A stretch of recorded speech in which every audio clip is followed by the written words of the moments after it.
Her voice still echoes sometimes, sharp, venomous, the kind that leaves a scar even after the wound closes.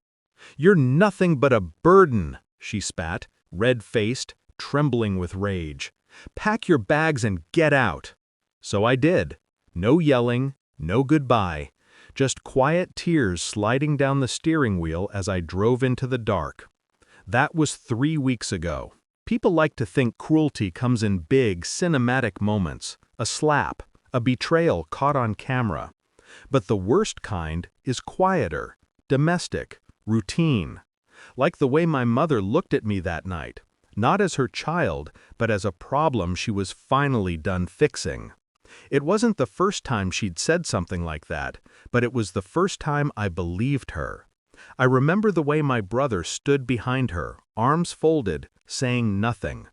His silence was permission. His eyes said, "Yeah, maybe she's right." You'd think family teaches you love. Mine taught me debt. Every meal was a transaction, every favor a receipt. When Dad left, I was 13, and Mom turned survival into a religion. My brother became the golden son, the one who could do no wrong. I was the reminder of everything that went wrong.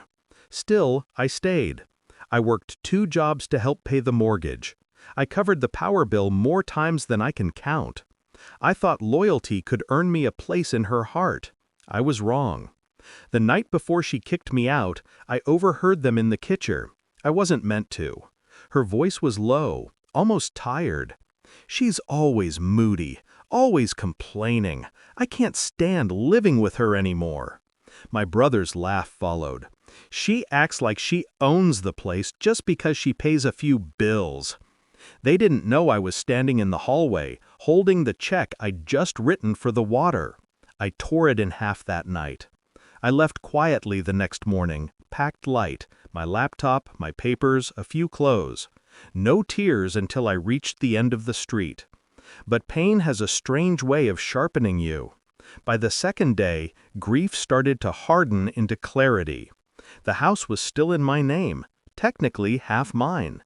I'd been covering their utilities, their insurance, the property tax. All the accounts ran through me. When I left, I didn't shut anything off immediately. I wanted them comfortable. I wanted them complacent. So I waited.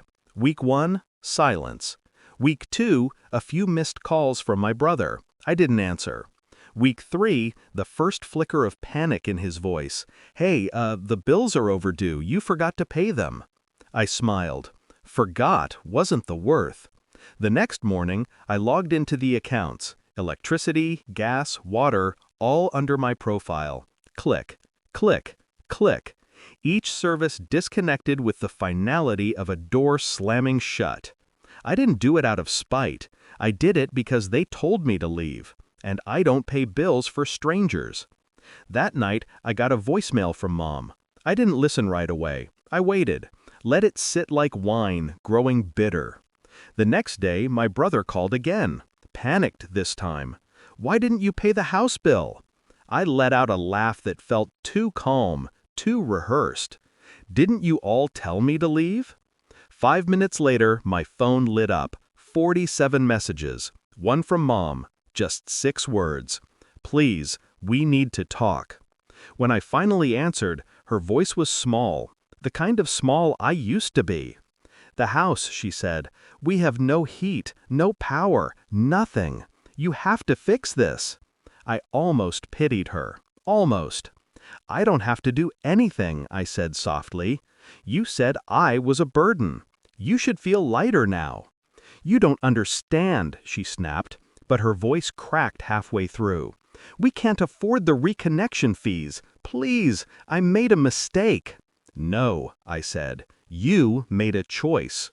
There was silence, the longest kind, where you can hear someone's pride crumbling. Then, quietly, "I'm sorry." The apology landed late, expired. I didn't rush to turn anything back on. Let them sit in the dark for a few nights. Let them feel the absence of the burden that kept their world running. A week later, my brother texted me. "We paid the bills, don't worry about it." I smiled. Good, Lesson received. I'd already filed paperwork to remove my name from the house entirely. They were on their own now. Sometimes revenge doesn't come with fireworks. Sometimes it's just silence, the kind that fills the space where their power used to be. I didn't block their numbers. I wanted the occasional message, the reminder. Each "How are you?" was proof of what they'd lost. Not me, but the version of me that still cared. Now when I drive past that old street, the lights in their windows mean nothing. They burned that bridge. I just made sure it stayed ash. No yelling, no goodbye. Just quiet satisfaction on the drive away. And in the rearview mirror, for the first time, I didn't see a burden. I saw peace.